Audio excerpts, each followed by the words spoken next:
Au 13e chapitre de l'évangile de Jean, nous lisons: Jésus, sachant que son heure était venue de passer de ce monde au Père, ayant aimé les siens qui étaient dans le monde, mit le comble à son amour pour eux.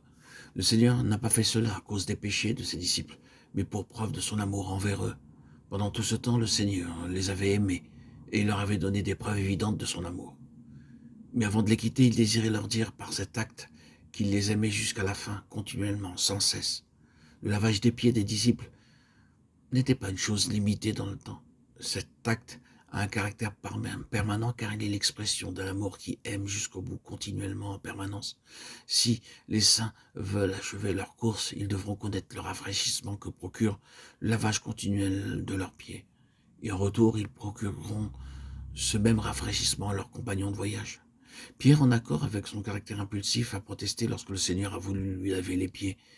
Et sa réticence s'est encore manifestée, quoique le Seigneur lui ait dit: ce que je fais, tu ne le comprends pas maintenant, mais tu le comprendras bientôt.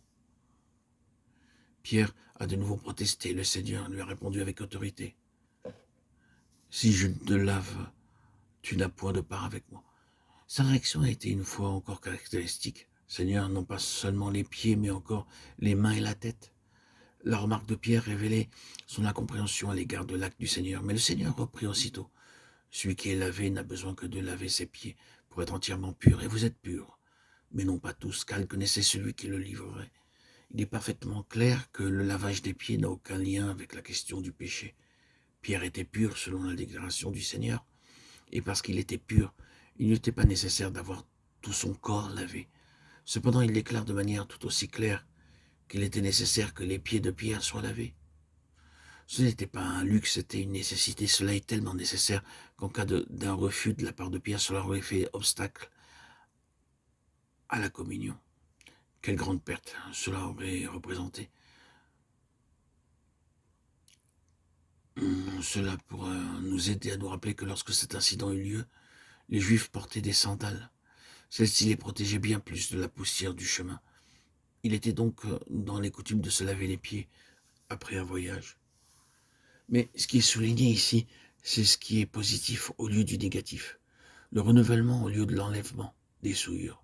Lorsque le Seigneur a lavé les pieds des disciples, il n'aura pas à reprocher de les avoir souillés pendant le chemin. Il ne les a pas non plus exhortés à marcher en faisant plus attention, car la poussière qui s'attache aux pieds de celui qui marche sur les routes poussiéreuses est inévitable.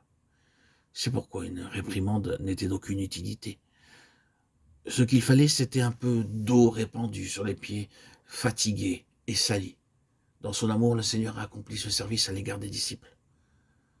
Tant que les citoyens des cieux sont pèlerins dans ce monde, même lorsqu'ils forcent le pas sur leur chemin, selon le dessein de Dieu, ils foulent des chemins poussiéreux et leurs pieds, inévitablement, portent des traces de terre, même lorsqu'ils se sont gardés purs à l'égard du monde. La poussière collée à leurs pieds les alourdit et les fatigue dans leur marche.